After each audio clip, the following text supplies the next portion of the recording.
Good morning, good afternoon, and good evening, and welcome back to the penultimate game week of the 21-2022 season, covered here by your hosts here at Top Tier Talk. A questionable penalty win over Burnley allows Spurs to climb above Arsenal in the fight for top four, whereas Arsenal, a game to forget for the Gooners, as now Chris's temporary bragging rights with a Spurs 3-0 win over Arsenal, but it may be short-lived after tonight's game with Arsenal versus Newcastle. It's back to a minute of waffle for Daniel per episode next season, as Leicester absolutely storm the Hornets with a 5-1 win, with Vardy reminding everyone he's still got it. Unfortunately for Amir and all the other Chelsea fans, Mason Mount carries on his drought at Wembley Cup finals, as Chelsea bid farewell to a trophyless season with a penalty loss against Liverpool in the FA Cup final. However, they do solidify a 3-0 win over Leeds, further extending their third place in the Premier League. Unfortunately, Chavez, no Manchester United shenanigans this week, so you can go a week in peace without them ruining it for you. But all of that covered in this episode. So let's get straight into it. So, Daniel Brand. I obviously missed it out. I missed out the old 0-0 for you against Everton because that was quite a boring keep game. It that way. Yeah, keep it that way. Yeah, I don't want to. The most boring game of football I think anyone's ever seen in their entire life. But explain what happened with a 5-1. You got a João Pedro cheeky start. Everyone was getting a little bit happy. They thought they could try and savour a little bit of a smile before the end of the season, but then 5-1. What happened?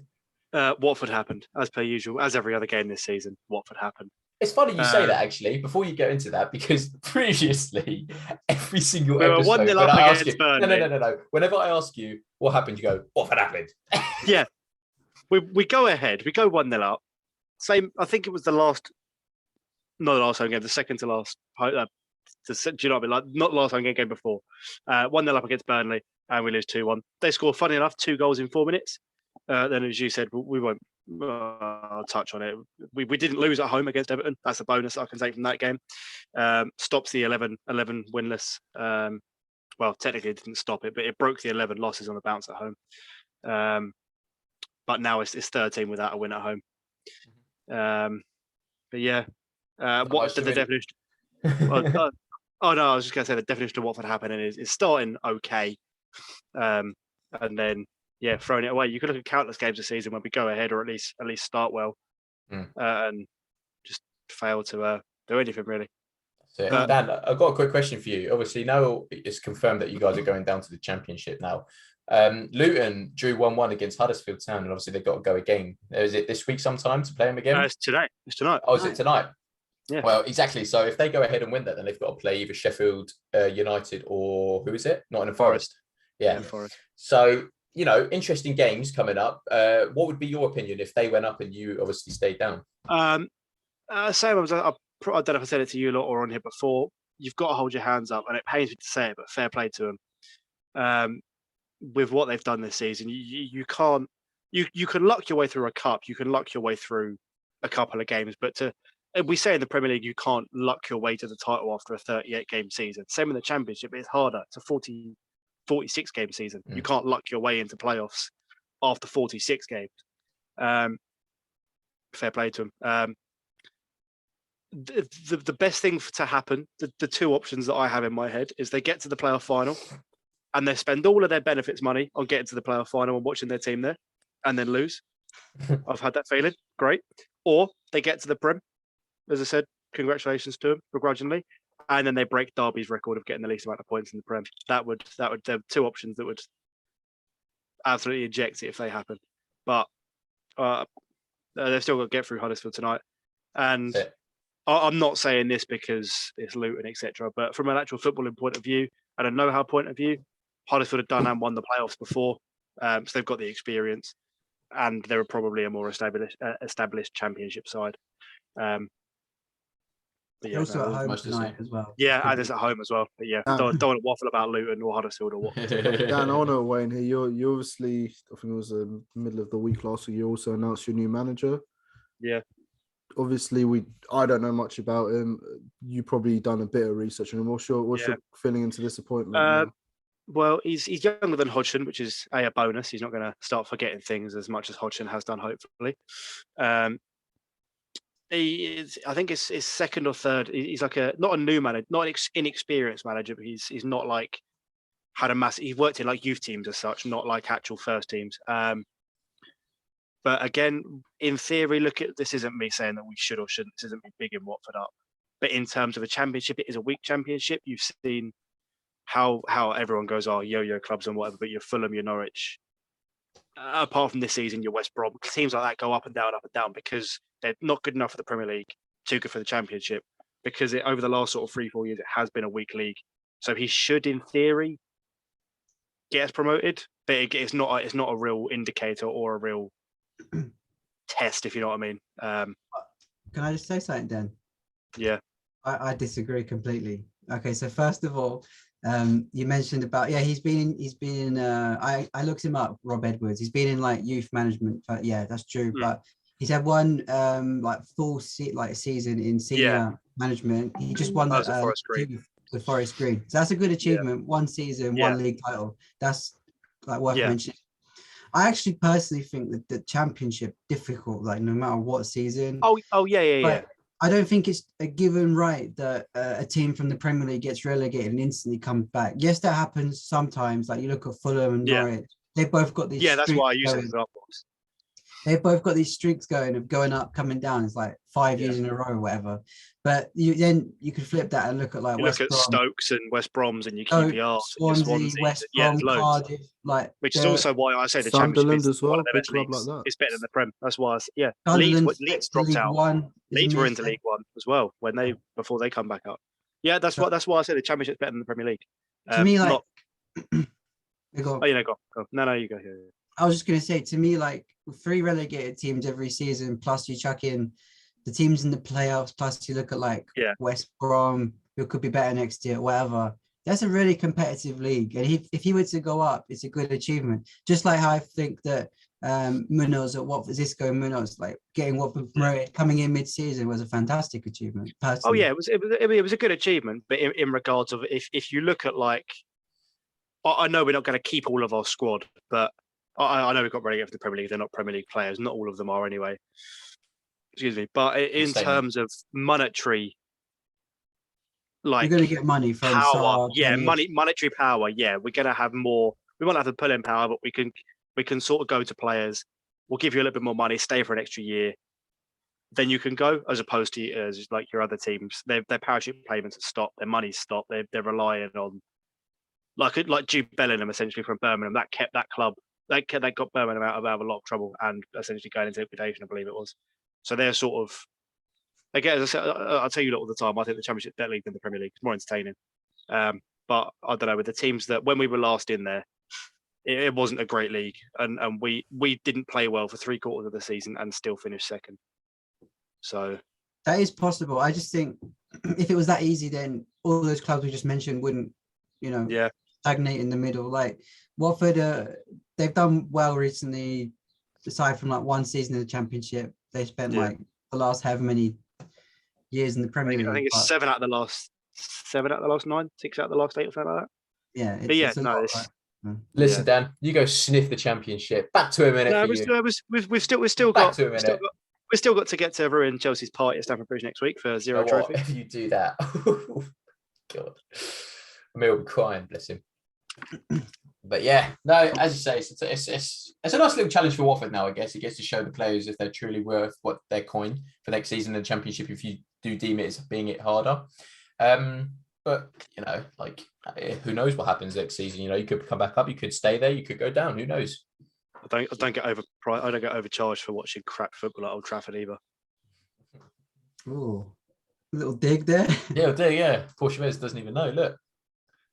I refuse to comment. Dan, all I'm going to say about Watford is, since you say that the Championship's a better league, congratulations to you for getting relegated into a better league. If we don't get promoted, we'll see Man United there in 2 years' time. Okay, but yeah, Chavez, I know you didn't play this week. Manchester United, little drought. You play Crystal Palace next week as your final game. What are you hoping to get from that? Are you hoping to kind of lose it and trying to maybe get 7th or 8th, or are you trying to maybe solidify Europa or conference? What are you trying to hope out of that? I think our only options left right now are Conference League and Europa. So if we lose, and there's a few things that can happen, it looks very likely that we'll end up in conference. But if we win, I think it's in our own hands. We need to win. I don't want us to be in the Conference League. But Do you know what? I'm trying to like take a positive outlook in life. So if we do get conference, we could be the first club to win it all. That's a positive way of looking at it. I wouldn't That's mind true, yeah. Chelsea winning it. And as well. Europa-wise, I mean, I've looked at it from Ronaldo's perspective. He's never won Europa League, and he's done everything he can in the Champions League. So maybe him winning that is also another additional. Break some records as well. It makes him go above certain players. I don't know how, but yeah, you can look at it really negatively, which I have for the last few weeks, but you might as well be positive about it. So either way, it's a good thing for us. Based on it's a big game as well because at Selhurst Park, Crystal Palace, it's not an easy game if they turn up as we, for example, fought out. Yeah. So, but we'll have to wait and see. But Amir, let's start on the bright side for you guys. 3-0 win over Leeds. 3-0 leads over Leeds. Sorry. Yeah. What do you have to say about that? Yeah, it was a good win. Us being Charity FC and then Wolves come back into that game. I had in the back of my head, what if we let Leeds win? They're on a drought as well. Might as well give every team some points. But no, we played well. I was really happy that all three of our attackers scored that game. Gave me a lot of confidence going into the final because that's been one of our issues with the lack of contribution from the attackers especially the ones we paid big money for. But yeah, we go to the final. Buzzing FA Cup final, our third final in 4 years, I think. Lost the last two to you guys, Arsenal, and to Leicester last season. So I was hoping all them experiences might help us out and win because I don't think Liverpool have been to the FA Cup final in a while, especially under Klopp. It was 2006, I think it was. Exactly, against West Ham, I remember that. But yeah, went to penalties, deja vu. It was like watching the League Cup final, and when it comes down to pens, it's 50-50. It's a luck of the draw. Like, I'm not going to be one of them football fans that starts going at Mason Mount. Oh, you're rubbish. Oh, you're nothing, this, that. Or going at Kepa because he missed a pen. Because it happens. Everyone misses pens. My issue is we could have won that game. We could have also lost that game. So it was just winning in the 120 minutes, and we couldn't do that. It was a bit of back and forth throughout that game, wasn't it? It was a lot of posts and crossbars, and it was just no one putting away there. Yeah, I guess just like in the League Cup final, it's just deja vu. The attackers not taking their opportunity. Same with Liverpool. Luis Diaz should have probably scored that one early on. It was just, it was literally a mirror of the League Cup final, wasn't it? Just less penalties. But yeah, what can you do? And obviously, when you lose the final, it stings, don't it? It does. Stings for a bit, but us losing 3 FA Cup finals is a bit worrying. 2 under Tuchel in 2 years, so maybe next year is third time's the charm. We might win it if we get that far, but I've had experiences with losing FA Cup finals now, like the Arsenal one, we got cheated out by Anthony Taylor. Leicester one, fair enough. We had a VAR goal disallowed as well. They were the better team. That thunderstrike from Tielemans. But with football, innit? Like, I'm doing what Chavez says. You've got to take a positive outlook. Like, looking at this season, we've come like through so much. Like, I don't remember another club like going through what we've gone through this season and still somewhat showing some form. Even if we come third this season with the trophies we've won, the Super Cup and the Club World Cup, I think it's still a good season. I was going to say actually on that, like, let's say, for example, like all goes well and you do win against, I know it's obviously a given, no offense, Daniel, but you will against Watford. Third place in the Premier League, but let's say at the start of the season when you were thinking, we just come off the bat of the Champions League win. We're going to go into this. We're going to go into the 21-2022 season thinking we've got this. We've got the league in our bag. Mm-hmm. Now you're third, trophyless, I'm afraid, this season. So what would you say next season the goal would be? Would you say, again, go for the Premier League? Or would you try and Obviously, this season hasn't gone to plan with... Of course, we had aspirations of winning the league and it hasn't happened. But I think next season, top 4 is definitely going to be our target, especially with the new owners. We don't know what it's going to be like. Yeah. We don't know how much they're going to spend. We've lost half our defenders. So we're going to be rebuilding as much as possible, bringing in youth players. We don't know who's going to be leaving, who's coming, who's going. That's it. So it's not going to be like last season when you come off the back of a Champions League win, you're buzzing, you buy a world-class, presuming striker you thought, and you think that was the missing jigsaw in the puzzle. But yeah, you've got to be realistic sometimes as a football fan. I don't think we're going to win the league or It's a tough one, isn't it? It seems Liverpool and Man City is storming it at the moment. They're quite untouchable. They so- have been for years, but Exactly. in terms of just where we are as a club right now with these new owners, it's not realistic looking at to win the league. Maybe a cup run, an FA Cup, a League Cup again, because we did finish in the final of both. Yeah. And if we good Champions League performance, maybe getting as far as we did last season, but it's a bit of a rebuild for Chelsea, especially at the back, because a lot of Players are leaving. Yeah. Exactly. Experienced players are leaving, etc. Like players that have been there for the past 4 or 5 years, and That's it. captains. So it's just you got to be realistic about these things. You can't just be expecting That's it. trophy. Yeah, It's not realistic. that's some fans, isn't it? They expect perfection, but it's not really attainable. It's still the biggest club sometimes. in London, though, El, so it's calm anyway. Well, Excuse me. I think, I don't know about that, but Yeah, but you can't say you are if you haven't won a champions. I know I'm going off. topic, but you still are, though. waffle. It's no waffle. You haven't won a Champions League. Waffle. Give us a few more months. Can you two stop Few more fighting? months. Chris just chipped in there. He's got a worse argument than I do. What was his Yeah, Chris, why are you talking? Chris, what are you talking? Wait, what is your Yeah. argument? I'd love to hear this argument from Tottenham fans. Offers in Hertfordshire, Dan, mate. So Yeah, we've got a better chance than you do. Chris, let's get some in line on this. Why are you chipping in? Maybe El a bit, but Els doesn't have much of a case. Well, I Why are think- you even saying Twin doesn't have a case. Of course I You do. Well, don't have much of a case. Go on now. Go on, Chris. all right. It's important that you look at history as a whole perspective. Harry Kane, how many games in the Prem but no many trophies? We were the first team He's to got the win Audi Cup. a League Wait. Cup double. No, I got a few facts. First Go team for to it. win a League Cup double, in this country, in the whole 20th century. 20th century. I think we were the first team to win a European trophy in England, or at Okay. least What's that? The a 18th long- century? Not quite sure. But hey, listen, up until lately, 1706. pre-Wenger, in my opinion, pre-Wenger, so mid-90s, there's no doubt Tottenham are a bigger club than Arsenal. Their recent success and recency bias plays a factor with their Premier Leagues, countless FA Yeah, Cups. but what is recency? I think 20 years now. Chris, when was Isn't your last recent, cup is it? final? Wow. FA Cup final. Cup final. Cup, 2009, final. We got- wasn't it? We've Carling Cup, got 2009. loads of League Cup finals, but FA Cup final was, I think it was 1991. We've actually, Yeah, exactly. we've Shut up. lost- I 2019. think we've lost like 8 FA Cup semi-finals in a row. That's fine, Chris. But you just got Chelsea aren't there UNL. yet. Chelsea are on the way to that one. UNL, yeah, we're going to be on that. UNL got nothing on the Champions League. You haven't won it. You can't even be in the argument. That's it. It's done. But I would argue and say the only reason you've had any success is Chelsea is because of Abramovich. Like, if Yeah. Abramovich picked Tottenham, Chelsea are miles below Arsenal Yeah. and Tottenham. Yeah, but Chris, it's all well and good saying what if, and imagine if they didn't, but we did. Okay, No, you haven't yeah, won a Champions League. So you Bro, have what an are you on argument. about? What did you do? What's your argument? Oh, We- go you Premier went as- League. Yeah, exactly. Yeah, I've done that Yeah, before. but so Have you think gone? Have you gone unbeaten? That's my question. United haven't, but that team was better than your team. No, but no. That's Answer the another question. argument. Listen, answer the question. Have you gone a season unbeaten? Have you won a Champions League? Have you gone a season unbeaten? Answer the Have question. you won a Champions League? Answer the question to me. Go on. waffle. I think the Chelsea. We're on a- the Chelsea not have the same 405 argument. No, you can team ask the was probably question. better. We'll leave it to the viewers. What's better, the Champions League or going a season unbeaten? No. We changed Very that. simple. If you, or Arsenal being the fans, first team to win the League and Cup double. or Shut up. No. Oh my What's Yeah. Chris, no. Boys. I got a Fancy. better one. I got a Chris, better one. shush, irrelevant. Arsenal fans, would you give up your gold Premier League for one Champions League? That should For be the one? question. Because we're going to win it next year. Whee! All right, move on from this. Dead argument. Yeah, you mean, yeah. Oh, you know, Moving on to Dan, the worst team in Dan and London. Chavez, very quickly. You two answer. Just very quickly. Just one word. Name the team. Biggest in London.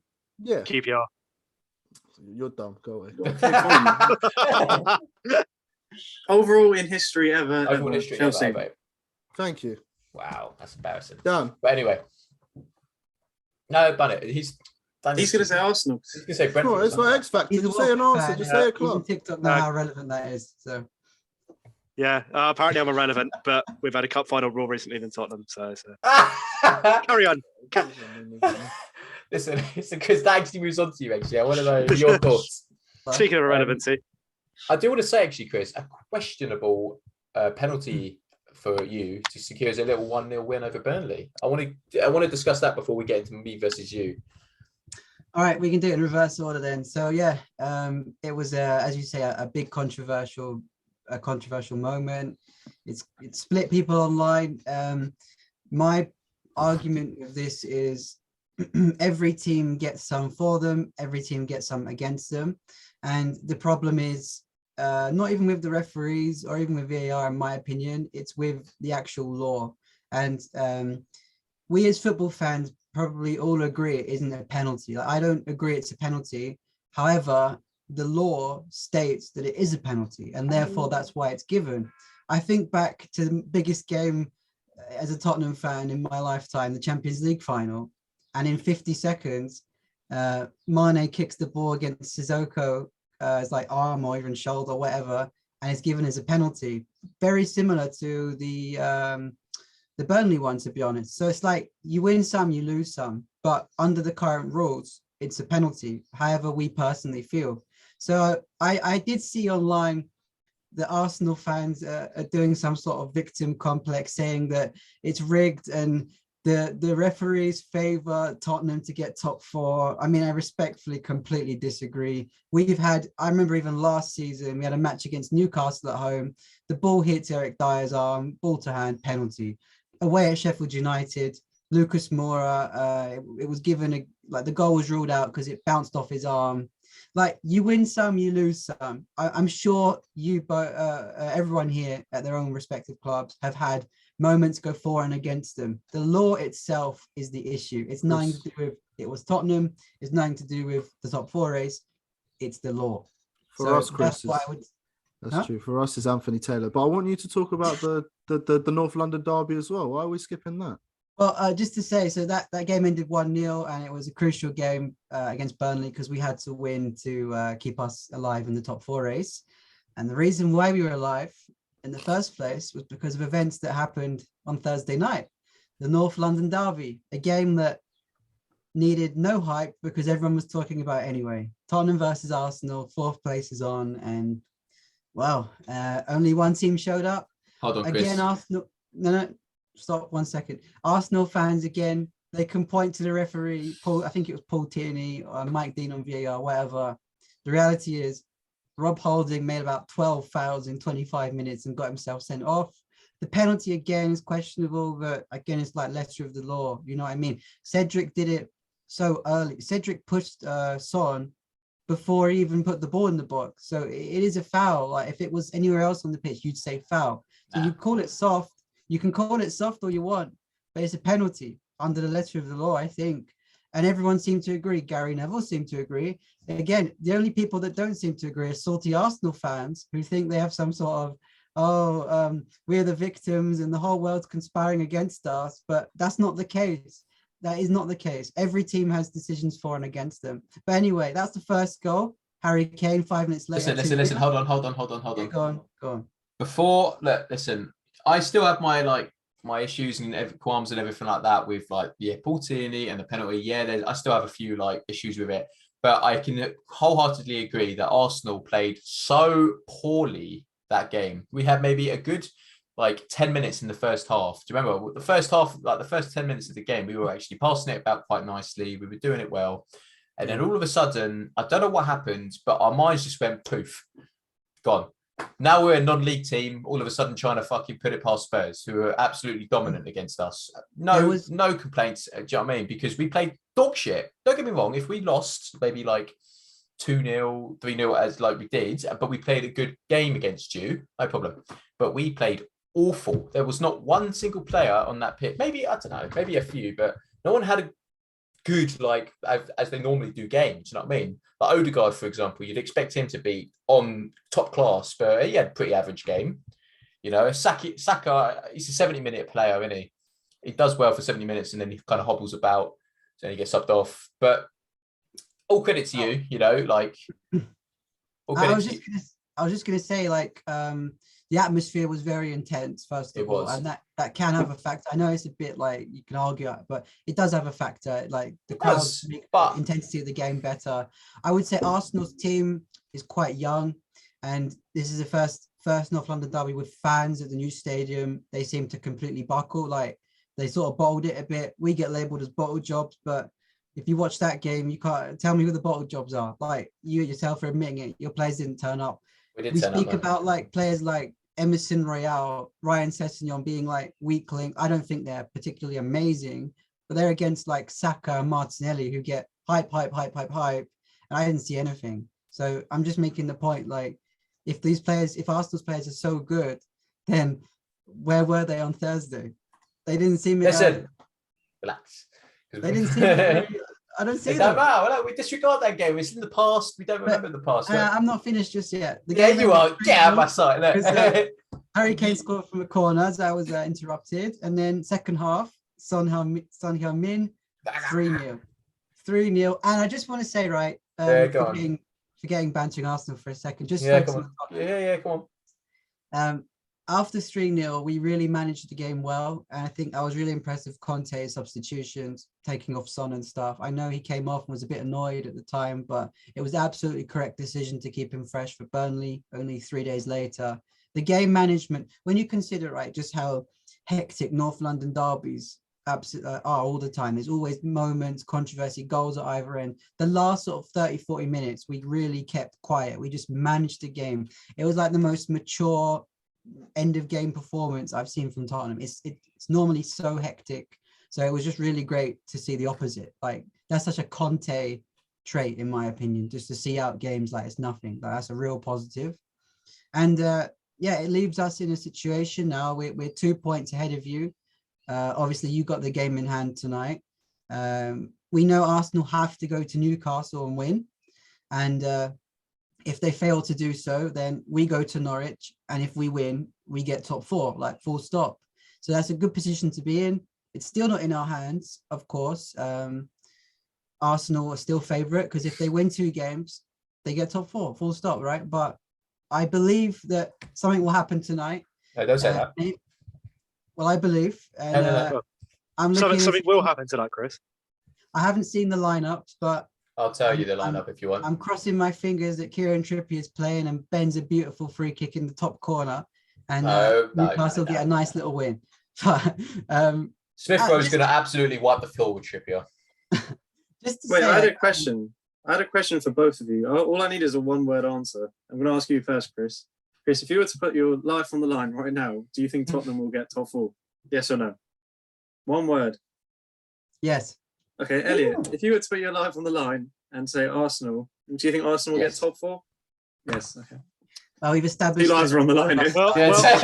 One of them's going. Come back to this podcast next week. We'll see you then. One of them's done. Yeah. I predicted Newcastle will win, so I'm gonna. I have to back that. Before we go on as well, I just want to say as well, like, I can guarantee after that game against Spurs in the dressing room, in the Arsenal dressing room, for example, every single one of those players must have gone, for fuck's sake, what have we done? I mean, it was in our hands, as you said, Chris. If we won against you, that was it. Top 4 secured. We didn't really have. We could play reserves, for example, against Newcastle and Everton, just to get a little bit of game time. But we made it hard for ourselves now. We've lost against you. But I think that has a very positive impact on the players going to Monday now, because now they know it's completely in their hands, and they literally are playing with every single Arsenal fan's hearts right now, because we haven't had Champions League since 2017, for fuck's sake. And the fact that we have it completely in our hands, like, it's for us, it's literally in our hands. Like, it's not, for example, for you, it's in our hands as well for you to get top 4 as well. You're in a much better position. We need you to not win. That's what I'm saying. So it's completely in our hands. Like, we have to win today. It's a game, like, I can't even explain it. Like, it's such an important game where everyone's got to be on form, pitch perfect, nothing goes wrong. Do you know what I mean? And these men are bugging about top 4, and we're winning Champions Leagues last year, and they say they're the biggest club in London. I mean, did you win the FA Cup? You didn't either. Exactly. Where are you? Relegated. Get out of the side. Fucking hell, waffle. You've been to more Watford games than Arsenal games this season. Take those Watford shirts down in the background. Can I make one final point about Tottenham? So we were just speaking briefly about our clubs next season. Regardless, even if Tottenham win against Norwich and Arsenal win the 2 games, if we come 4th or 5th, Conte has really transformed this club. And, like, I don't have any doubt that we're going to be a force next season. Where that puts us in the Premier League, I don't know. But, like, I definitely think Tottenham won't be in the top 4 conversation. They'll be, like, way above that. Nope. They'll be... Nope. I'm ultra positive, and you can disagree. That's my opinion. Like, well, is this a love letter to Antonio Conte? Conte is, he's my home screen. He's my lock screen on my phone. Like, he's. Who invited this guy? Who invited him? Who got him on? Let's see the screen. He's David, like come my football crush. No, he's an amazing manager. let me see We the talked screen, about- David. proof. I want to see the screen. I want to see the iPhone 5. No, I don't want to. I don't want to see. It's Come on, not- it's it's there. bullshit. Yeah, exactly. But If he actually turns the camera around a little bit more, he's got an Antonio Conte shrine in his corner of his room. But look, he is a world-class manager, and it's unbelievable to think that Nuno and that whole era was this season. We scored 9 goals in the first 10 Premier League games, and now we're scoring bucket loads of goals. Like, he's world-class. He won the league at Chelsea, won the league at Inter Milan, won the league at Juventus. World-class manager, and I could talk about him for a lot longer, but There's my no need thoughts. to. Yeah. Because you're not getting top 4. So. Yeah, an exciting little game. Yeah, listen, we're winning. Come on, Arsenal. But anyway, as I say, the penultimate game, we'll have to see what happens tonight. You'll see me with either a big happy smile on my face, or I won't be in the episode next week. Elliot, you see this? I'm joking.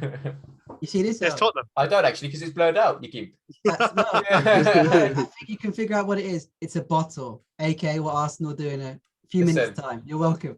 A few minutes. Top spur. Well, that clip has to go up tonight. All right, but They'll go anyway, viral, listen, it's an exciting little final game week coming up for next week on Sunday. Every game's played at 4:00. We'll be back next Monday for that last episode of the 21-2022 season. So stay tuned for that. But in the meantime, as I say, you'll either see me as a happy bunny, or scared bunny, Or 6 feet under. or 6 feet under. Exactly that. But look, we'll have to see. But if everyone watching, thank you very much for watching. Catch us next week for the last final episode. Take care.